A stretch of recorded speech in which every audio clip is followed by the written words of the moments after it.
মহাকাশের হাড় হিম করা ঠান্ডার মধ্যে একটা ছেলে আর একটা মেয়ে একটা বড় বেলুনের মধ্যে ভেসে বেড়াচ্ছে এবং মাটি থেকে প্রায় 36,000 ফুট উচ্চতায় মহাকাশের মধ্যে তাদের সঙ্গে যা হয় তা তারা কেউই কল্পনা করতে পারেনি।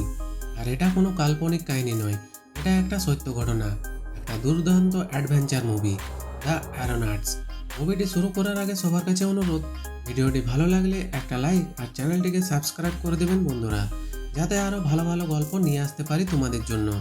সময়টা ছিল 1862। তখন না ছিল উড়োজাহাজ আর না ছিল হেলিকপ্টার। লন্ডনের এক জায়গায় একটা বিশাল জনসমাবেশের আয়োজন করা হয়। দেখানো হয় এই লোকটিকে। এনার নাম বিজ্ঞানী জেমস। তিনি আবহাওয়া নিয়ে পরীক্ষা নিরীক্ষা করেন এবং এই সুন্দরী মেয়েটির নাম অ্যামেলিয়া। অ্যামেলিয়া একজন air balloon pilot. Air balloon বলা হয় এগুলোকে। একটা বিশাল এয়ার বেলুন নিয়ে প্রথমবারের মতো আকাশপথে যাত্রা করবে তারা। এই প্রথমবার এত বড় একটা এয়ার বেলুন বানানোর জন্য প্রচুর টাকা খরচ হয়েছে। এই বেলুনের উড়ান দেখার জন্য অপেক্ষা করছে লন্ডনের সমস্ত মানুষ।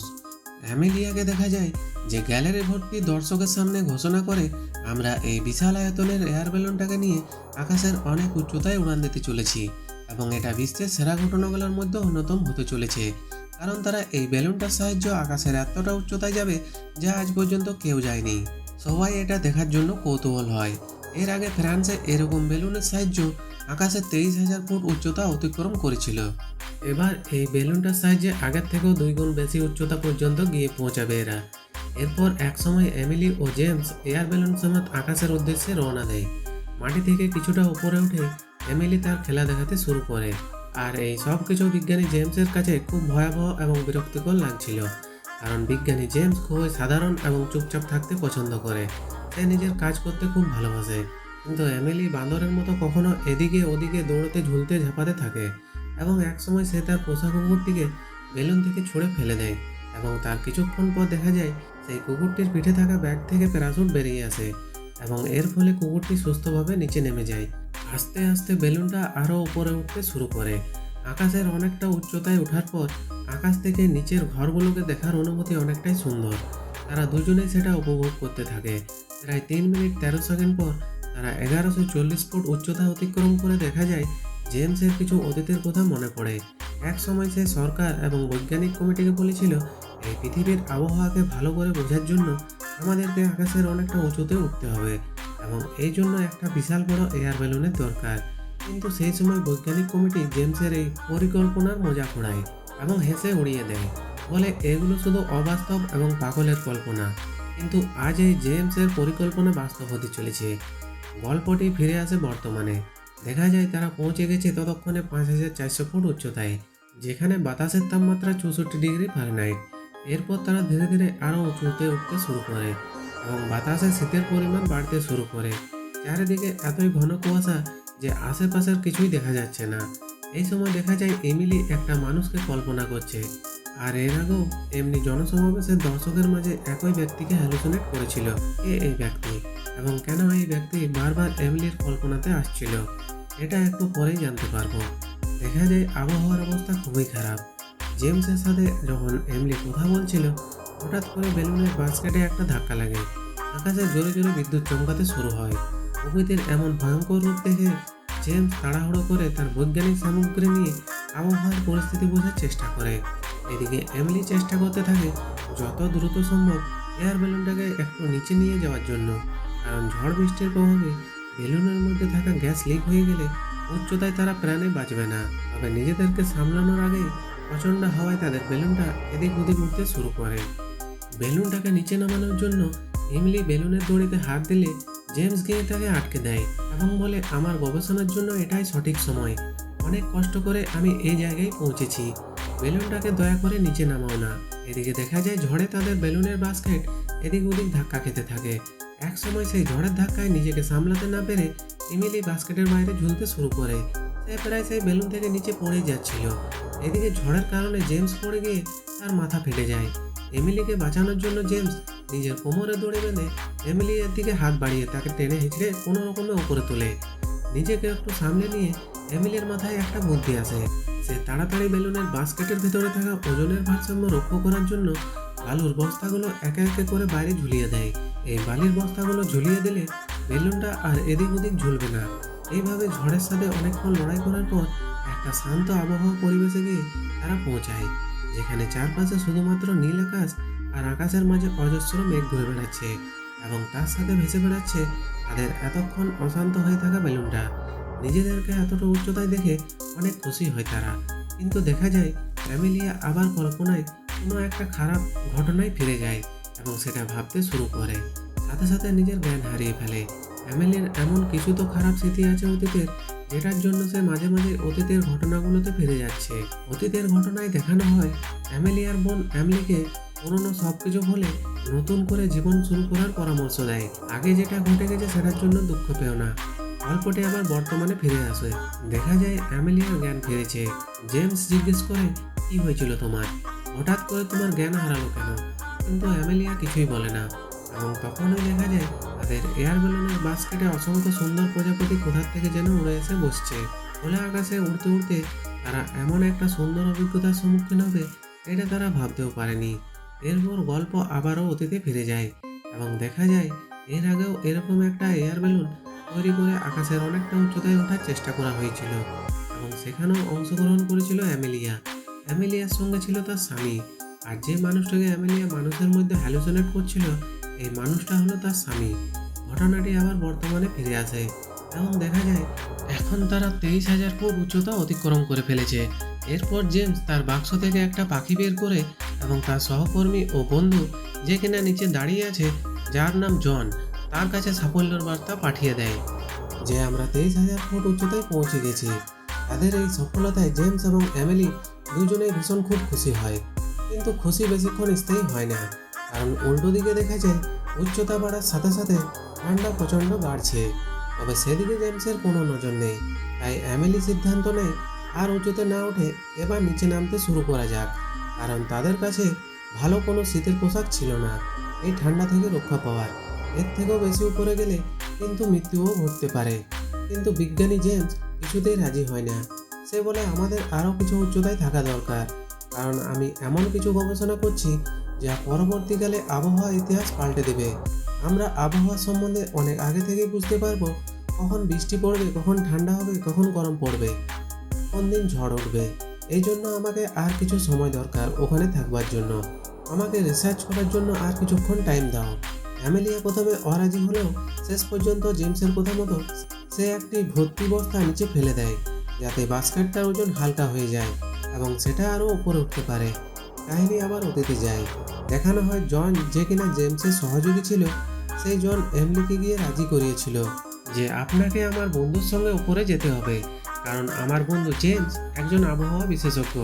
অ্যামেলিয়া প্রথমে জেমসের সঙ্গে ভয়ানক সফরে আসতে রাজি ছিল না। এখন জন অ্যামেলিয়াকে বুঝিয়েছিল এই বলে যে পৃথিবীতে অনেক মানুষই জন্মায়, কিন্তু সবাই পৃথিবীকে বদলানোর সুযোগ পায় না। কিন্তু কিছু কিছু মানুষ আছে যারা এই সুযোগটা পায়, আর যারা এই সুযোগটা পায় এদের মধ্যে হলেন আপনারা দুজন, আপনি এবং জেমস। তাই দয়া করে সুযোগটা হাতছাড়া করবেন না। অ্যামেলিয়া তারপরে রাজি হয়েছিল জেমসের সাথে এই ভয়ানক সফরে আসার। এরপর কাহিনী বর্তমানে ফেরে। দেখা যায় আর কিছুটা সময় পর তারা 26,500 ফুট উচ্চতা অতিক্রম করে গেছে, যেখানে তাপমাত্রা 5 ডিগ্রি ফারেনহাইট, একটা খুবই ঠান্ডা পরিবেশ যেখানে শ্বাস প্রশ্বাস নেওয়া অনেক কষ্টের। জেমসের আবারও একটা ইনফরমেশন তার চুটকায় লেখে পাখির সাহায্যে সেটাকে তার বন্ধুর কাছে পাঠানোর চেষ্টা করে, কিন্তু এত ভীষণ ঠান্ডায় পাখিটা ওড়ার মতো অবস্থা না থাকায় পাখিটাকে বাস্কেট থেকে ছোড়ার সাথে সাথে সে নিচে পড়ে যায়। কিন্তু জেমস তখন সাফল্যের নেশায় ছিল, তাই সে আরও উঁচুতে উঠতে শুরু করে। এই সময় সে বেলুনের বাস্কেটের ওজন আরও কমানোর জন্য একটা বড় বাক্স নিচে ফেলতে চায়। অ্যামেলিয়া তাকে আটকাতে যায়, কারণ যদি এর উপরে বেলুনটা ওঠে তাহলে তারা দুজনের মধ্যে কেউই বাঁচবে না। আর এই সময় তাদের দুজনের মধ্যে মারপিট শুরু হয়ে যায়।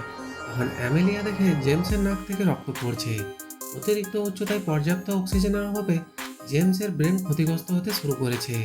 এমন সময় জেমস অ্যামেলিয়াকে তার স্বামী নিয়ে উল্টোপাল্টা কিছু কথা বলে এবং এর থেকে স্পষ্ট বোঝা যায় যে অ্যামেলিয়ার স্বামীও বেলুন দুর্ঘটনার কারণেই মারা গেছে। আসলে অ্যামেলিয়া ও তার স্বামী যখন প্রায় 2 বছর আগে এরকম একটা এয়ার বেলুন নিয়ে আকাশপথে যাত্রা শুরু করেছিল, কিন্তু তাদের কিছু ভুলের কারণে তারা আকাশের অনেকটা উচ্চতায় গিয়ে পৌঁছায়। একটা সময় এমন পরিস্থিতির সৃষ্টি হয় যে যত দ্রুত সম্ভব বেলুনের উচ্চতা কমাতে হবে, নয়তো তারা অক্সিজেনের অভাবে দুজনেই মারা যাবে। প্রাণ বাঁচানোর জন্য তার স্বামী উড়ন্ত বেলুন থেকে ঝাঁপ দিয়েছিল। এই পুরো ঘটনাটায় তার স্বামীর কোনো দোষ ছিল না, এই ভুলটা ছিল অ্যামেলিয়ার। আর এই দুঃখজনক ঘটনার জন্য তাকে এতদিন ধরে কুড়ে কুড়ে খাচ্ছে, এবং এই জন্যই সে মাঝে মাঝে তার স্বামীকে হ্যালুসিনেট কল্পনা করছিল, এবং তার স্বামীর মৃত্যুর জন্য সে নিজেকে দায়ী বোধ করে। এরপর অ্যামেলিয়া জেমসকে বারবার বোঝায় যে এর থেকে উপরে উঠলে কী পরিণতি হতে পারে, এবং অ্যামেলিয়া বেলুনের দড়িটা টানার চেষ্টা করে। তারা এয়ার বেলুনের গ্যাসকে নিয়ন্ত্রণ করে বেলুনটাকে নিচে নিয়ে যাবে, কিন্তু দেখা যায় অতিরিক্ত ঠান্ডার কারণে বেলুনের ঢাকনা লক হয়ে গেছে। সে জেমসকে জানায় এই গ্যাসের লকটা ওপেন করতে হলে তাকে উপরে উঠতে হবে এবং তার মুখটা খুলতে হবে। যদি এটা না করা যায় তাহলে তারা নিচে নামতে পারবে না। নিজের প্রাণের ঝুঁকি নিয়ে অ্যামেলি একটু একটু করে দড়িতে চেপে বেলুনের উপরের দিকটাই উঠে আসে, কিন্তু ভালভের মুখ খুলতে গেলে বেলুনের মাথা অবধি পৌঁছতে হবে। দেখা যায় অ্যামেলিয়া বেলুনের গায়ে সেটে থাকা দড়ির এক প্রান্ত থেকে অন্য প্রান্তে হাত বাড়ানোর চেষ্টা করছে, আর চারিদিকে তখন ভয়ঙ্কর সীমাহীন উচ্চতায় একটু অসাবধান হলেই নিচে পড়ে যাবে সে। এদিক ওদিক দড়ি ধরার চেষ্টা করতে গিয়ে হুট করে অ্যামেলিয়ার হাত ফসকে যায়, তবে পায়ে আটকানো দড়ির জন্য সে উল্টো হয়ে ঝুলতে শুরু করে। সে ভয়ঙ্কর উচ্চতায় আকাশে, কিন্তু অ্যামেলিয়া হার মানার মানুষ নয়। সে আবার কোনো একটা দড়ি ধরে একইভাবে উপরে উঠতে শুরু করে, প্রায় টেনে হিঁচড়ে নিয়ে যায় বেলুনের একদম উপরে। তাকে দেখে মনে হচ্ছিল কোনো এক অলৌকিক শক্তি তাকে শক্তি দিচ্ছে জীবন যুদ্ধে জয়ী হওয়ার জন্য। অ্যামেলিয়া উপরে ওঠার পর দেখা যায় বেলুনের উপরে গ্যাস ভাল্বটা একটা শক্ত বরফের আস্তরণে ঢাকা পড়েছে, এবং জুতোটাকে ওই ভালভের মুখে আটকে দেয়, আর একটা চাকুর সাহায্য কোনো রকমে গ্যাস বের হওয়ার মতো ব্যবস্থা করে। কিন্তু এসব করতে করতে বেলুনটা চলে গেছে প্রায় 36,000 ফুট উঁচুতে, এবং এতটা উঁচুতে থাকার কারণে অসুস্থ হয়ে অ্যামেলি একসময় অজ্ঞান হয়ে যায়। প্রায় অনেকক্ষণ বেহুশ থাকার পর দেখা যায় অ্যামেলিয়ার শরীরটা একটু একটু করে নিচের দিকে স্লিপ করছে। নিজেকে সামলাতে না পেরে বেলুনের উপর থেকে একদম নিচে পড়ে যায়। কিছুক্ষণ পর দেখা যায় সৌভাগ্যক্রমে তার কোমরে যে শক্ত দড়িটা বেঁধে সে উপরে উঠেছিল, সেই দড়িটা তার কোমরে এখনও বাঁধা রয়েছে, এবং সেই দড়িটার জন্যই একটুর জন্য সে বেঁচে গিয়েছে। এরপর অ্যামেলির জ্ঞান ফিরলে অ্যামেলি তার বাস্কেটের দড়িটা আঁকড়ে ধরে এবং অপ্রাণ চেষ্টা করে বাস্কেটের উপরে উঠে আসার। এদিকে জেমসের অবস্থা তখন প্রায় যায়, তাই সে কোনোভাবে অ্যামেলিয়াকে সাহায্য করতে পারে না, এবং জেমসের জ্ঞান ফেরানোর চেষ্টা করতে শুরু করে। অ্যামেলিয়া জেমসকে জানায় যে তোমার হাতে হাইক্রোমিটারটা কাজ করতে শুরু করেছে। এটা হলো সেই যন্ত্র যেটা জেমস সঙ্গে করে নিয়ে এসেছিল আবহাওয়া রিসার্চ করার জন্য। এরপর দেখা যায় তাদের এয়ার বেলুনটা ধীরে ধীরে নিচে নামতে শুরু করেছে, কারণ একটু আগে অ্যামেলিয়া বেলুনের উপরে উঠে গ্যাসের ভাল্বটা একটু খুলে দিয়েছিল, এবং এর ফলে বেলুনটা নিজের কাজ করতে শুরু করেছে। দেখতে দেখতে তারা 36,000 ফুট উচ্চতা থেকে 23,000 ফুট উচ্চতায় নেমে এসছে, এবং জেমস আগের তুলনায় অনেকটা সুস্থ হয়েছে। অ্যামেলিয়া জেমসকে জানায় অতীতে তার এবং তার স্বামীর সাথে এত বড় দুর্ঘটনা হয়ে যাবার পরও সে বেলুন নিয়ে মহাকাশে আবার যাত্রা করেছে, কারণ সে তার স্বামীর স্বপ্নকে সম্মান করতে চেয়েছিল। কথাবার্তা চলছিল তাদের দুজনের মধ্যে, এমন সময় অ্যামেলিয়া লক্ষ্য করে যে এতক্ষণ ধরে যে তুষারপাত হচ্ছিল এবং সেই বরফের কোণাগুলো কিন্তু নিচু পড়ছে না, সেগুলো উপরেই ভাসছে। তুষারগুলো মহাকাশে স্থির হয়ে আছে, এবং তারা বুঝতে পারে যে তাদের বেলুনটা আকাশের স্থির হয়ে আছে, তারাও আর নিচে নামছে না। এয়ার বেলুনটা এক জায়গাতেই ভাসছে। তখন অ্যামেলিয়া বুঝতে পারে যে বিপদ আসতে চলেছে, তাই সে তাড়াহুড়ো করে গ্যাস ভালভের মুখটা ভেতর থেকে খোলার চেষ্টা করে, যাতে তাড়াতাড়ি বেলুনটা তাদের নিচে নামতে পারে। তাই জেমস আর অ্যামেলি দুজন মিলে ভালভের একটা মুখ খুলে ফেলে, এবং অ্যামেলিয়া জানায় যত দ্রুত সম্ভব বেলুনের থেকে ওজন কমাতে হবে যে কোনো মুহূর্তে, নয়তো বেলুনটা ধসে পড়তে পারে। বাস্কেটের ভেতরে যত জিনিসপত্র ছিল, দড়ি, কাগজপত্র, বাক্স, বৈজ্ঞানিক যন্ত্রপাতি, তারা সব নিচে ফেলতে শুরু করে, কারণ এই সময় এত হাজার ফুট উচ্চতায় বায়ুর যে চাপ, বেলুনটা ঠিকমতো নামতেও পারবে না। পুরো খালি করে দেয় তারা বাস্কেটটা। বাস্কেটে থাকা শুধুমাত্র অ্যামেলিয়া ও জেমস, কিন্তু এতেও তাদের কাজ হয় না। বেলুনটা ঠিক একই জায়গায় ভেসে থাকে, তাই এই বেলুন থেকে আরও ওজন কমাতে হবে। তাই তারা এত উচ্চতায় এত ঠান্ডার মধ্যেও তাদের জ্যাকেটগুলো খুলে ফেলে, কিন্তু তাতেও কোনো কাজের কাজ হয় না। জেমস জানায় এই বেলুনের সব থেকে ওজনদার জিনিস হলো এই বাস্কেটটা, তাই আমাদের যত দ্রুত সম্ভব এই বেলুনের দড়ি থেকে বাস্কেটটা কেটে ফেলতে হবে। এরপর তারা বেলুনের রিংয়ের উপরে উঠে দড়ির মধ্যে ঝুলে বাস্কেটের সঙ্গে লেগে থাকা প্রত্যেকটা জয়েন্ট কাটতে শুরু করে। অন্যদিকে বেলুনটা অস্বাভাবিক গতিতে নিচে নামতে থাকে। নিজের প্রাণের বাজি রেখে জেমস অবশেষে বাস্কেটের শেষ জয়েন্টটা কেটে বাস্কেটটাকে নিচে ফেলে দেয়, কিন্তু দেখা যায় এটাও যথেষ্ট নয়। অ্যামেলিয়া জানায়, আমরা এখনো অস্বাভাবিক গতিতে নিচে নামছি, তাই আরও ওজন কমাতে হবে। অ্যামেলিয়া বেলুনের এক কিনারায় এসে দাঁড়ায়। আসলে 2 বছর আগে অ্যামেলিয়ার প্রাণ বাঁচানোর জন্য যে কাজটা করেছিল তার স্বামী অ্যামেলিয়া জেমসের প্রাণ বাঁচানোর জন্য ঠিক সেই কাজটা করার সিদ্ধান্ত নেয়, অর্থাৎ সে এখান থেকে ঝাঁপ দিবে, ঠিক যেমন করে 2 বছর আগে তার স্বামী ঝুলন্ত বেলুন থেকে ঝাঁপ দিয়েছিল। কিন্তু অ্যামেলিয়া ঝাঁপ দেওয়ার আগে জেমস তাকে আটকে দেয়। জেমস বলে, আমরা যদি কোনোভাবে এই বেলুনের কাপড়টাকে ব্যবহার করতে পারি, অর্থাৎ এই বেলুনের আকারটাকে যদি পরিবর্তন করতে পারি, এর থেকে হাওয়া বের করে এটাকে যদি প্যারাশুটের মতো ব্যবহার করতে পারি, তাহলে আমাদের দুজনের প্রাণের বাঁচার সম্ভাবনা আছে আর আমরা সফল ল্যান্ডিংও করতে পারবো। এবং জেমস এটাও জানিয়ে দেয় যে হয় আমি তোমাকে নিয়ে ফিরবো আর নয়তো আমরা কেউই ফিরবো না। এই কথা বলতে না বলতে জেমস বেলুনের দড়িটা কেটে তার সমস্ত হাওয়া বের করে দেয় এবং এক মুহূর্তে বেলুনের নিচের অংশ উপরের অংশের সাথে মিশে বেলুনটা গোল একটা প্যারাশুটের আকৃতি নেয়। হঠাৎ করে সিদ্ধান্ত নেওয়া হলো, কিন্তু সিদ্ধান্তটা ভুল ছিল না। কিছুক্ষণের মধ্যে তারা স্থলভাগের কাছাকাছি পৌঁছে যায়, কিন্তু তাদের ল্যান্ডিং অর্থাৎ তারা যে নিচে নামে সেটা খুবই কষ্টকর হয়। তারা যে বেলুনটাকে দিয়ে প্যারাশুট বানিয়েছিল সেটা এক প্রকার তাদেরকে ঝোপঝাড়ের মধ্যে টেনে হিঁচড়ে মাটিতে নামায়। এই কারণে তারা দুজন দু জায়গায় পড়ে যায়। প্যারাশুট থেকে পড়ার পর অ্যামেলিয়া নিজের হোশ ফিরে পায় এবং তারা দুজন দুজনকে খুঁজে লোকালয়ের দিকে রওনা হয়। এইভাবে তারা 36,000 ফুট উপর থেকে ফিরে আসে এবং তাদের যাত্রা সফল হয় এবং তার রিসার্চও সম্পূর্ণ হয় এবং জেমস তার বাবার ইচ্ছে পূরণ করে ফেলে এবং জেমস একজন সাধারণ বিজ্ঞানী থেকে অসাধারণ বিজ্ঞানী হয়ে ওঠে এবং অ্যামেলিও তার সুস্থ স্বাভাবিক জীবন ফিরে পায়। আর মুভিটা এখানেই শেষ হয়ে যায়, কিন্তু মুভির শেষে দেখানো হয় জেমস এবং অ্যামেলি আবারও এয়ার বেলুন নিয়ে মহাকাশের উদ্দেশ্যে রওনা হয়। তো ভিডিও কেমন লাগলো কমেন্ট করে অবশ্যই জানাবেন, আর ভিডিওটি ভালো লাগলে একটি লাইক আর চ্যানেলটিকে সাবস্ক্রাইব করে পাশে থাকবেন। তো দেখা হবে পরের গল্পে।